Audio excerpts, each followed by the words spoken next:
A stone coffin dug up in a Turkish church might actually be the real resting place of the original Saint Nicholas. Hidden for nearly 1,000 years was a massive Crusader-era altar, disguised as rubble and wall plaster, and in England, a medieval church relic turned up in a repair job, a mummified hand, claimed to be St. James. These are mysterious ancient artifacts found in churches that changed history. In a town in southern Turkey, archaeologists think they may have just found the real coffin of the original St. Nicholas, the guy who inspired Santa Claus. The stone sarcophagus was found at the Church of St. Nicholas, which has been an excavation site since the late 80s. The limestone coffin is about 6 feet long, buried 5 feet down, and was found in a 2-story annex of the church. According to Associate Professor Ebru Fatma Fandik, that they didn't even realize they were digging into a burial site until animal bones and clay lamps started showing up. That's when they hit the sarcophagus. St. Nicholas died in 343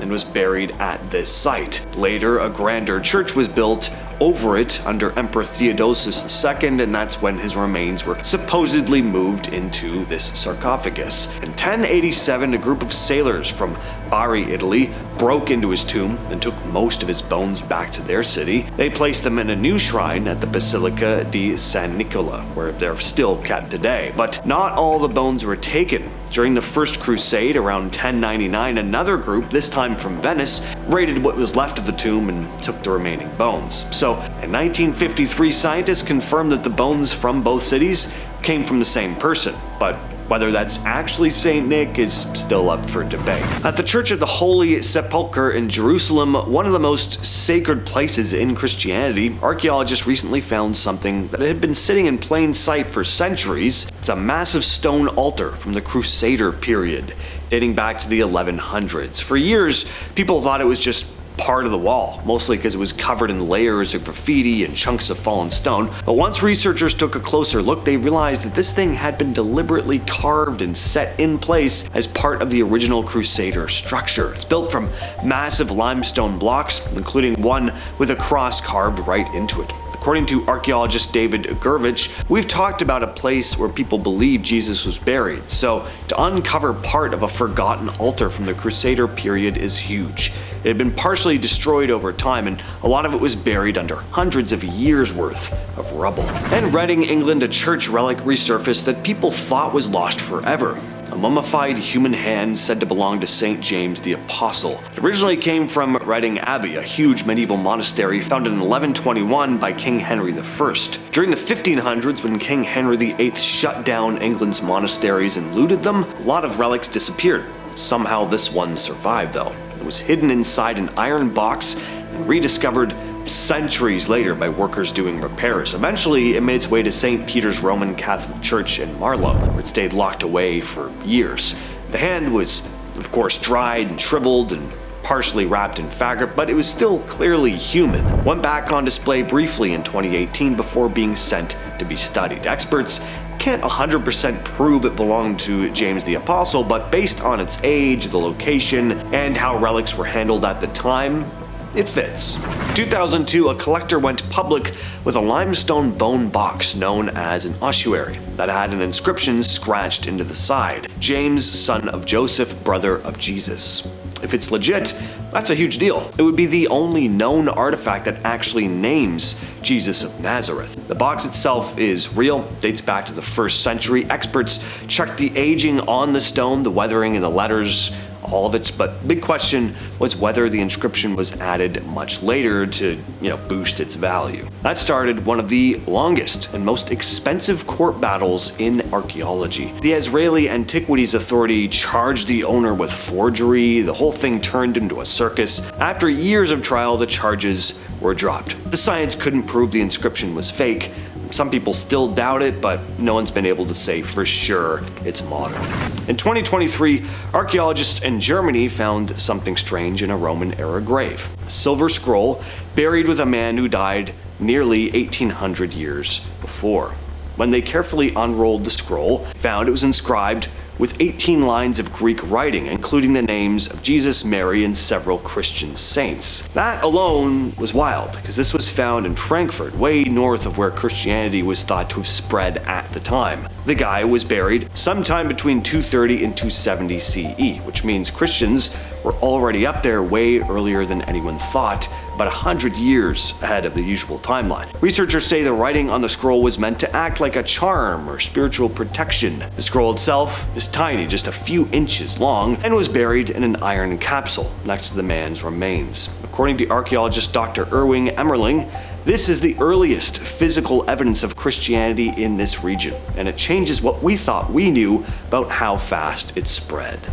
In 2023, construction crews were doing work near an old Dominican monastery in Poland when they cracked open something really cool, a medieval knight's tomb. It had a massive stone slab with a full carving of a knight in armor, sword, shield, all of it. When archaeologists lifted it, there was a skeleton laid out perfectly underneath, exactly where you'd expect him to be. The carving was done on limestone from Gotland, which is a Swedish island. The knight was tall, probably someone important, and this grave was built to show it. The carving had symbols like a coat of arms, so whoever buried him wanted people to know exactly who he was, or at least that he was worth remembering. The area used to be a church cemetery way back in the 12th century, and this tomb probably dates to the 1200s or 1300s. And fun fact, the whole thing was under what used to be an ice cream shop. So the Church of the Holy Sepulchre in Jerusalem is supposed to be the spot where Jesus was crucified, buried, and resurrected. It's one of the most famous religious sites in the world, but while restoring part of the floor, researchers found something small but weirdly important: ancient seeds. They dug down and found traces of grape seeds, olive pits, and pollen buried in the soil under the church. Now, that doesn't sound all that exciting, but those plants match up with the gospel descriptions of a garden being nearby at the time of the crucifixion. Grapes and olives were big in that region, especially for things like wine and oil used in rituals, so finding that kind of evidence under the building is kind of cool. The seeds were found in layers that date back about 2,000 years, so the timeline lines up as well. Doesn't prove every detail of the story, obviously, but it's enough to make archaeologists pretty excited. Right near the southern wall of the Temple Mount in Jerusalem, archaeologists were digging in a spot known as the Ophel, and ended up finding a stash of Byzantine gold. They found a small stash of gold buried in the floor, like actual treasure. There were 36 gold coins, a gold bar, 2 earrings, and a round medallion engraved with a menorah, a Torah scroll, and a shofar. That medallion is cool because it's Jewish imagery, but it was found in a Christian-era building. The coins date back to around the early 600s, right before the Persian army rolled through the city, so it looks like someone buried their valuables before things got ugly and just never made it back. It sat undisturbed for 1,400 years. The fact that Jewish religious symbols were found inside a Christian-era home also shows that this part of the city wasn't strictly divided. People were living close together, even if they didn't believe the same things, and all that info came from a handful of gold buried in someone's floor.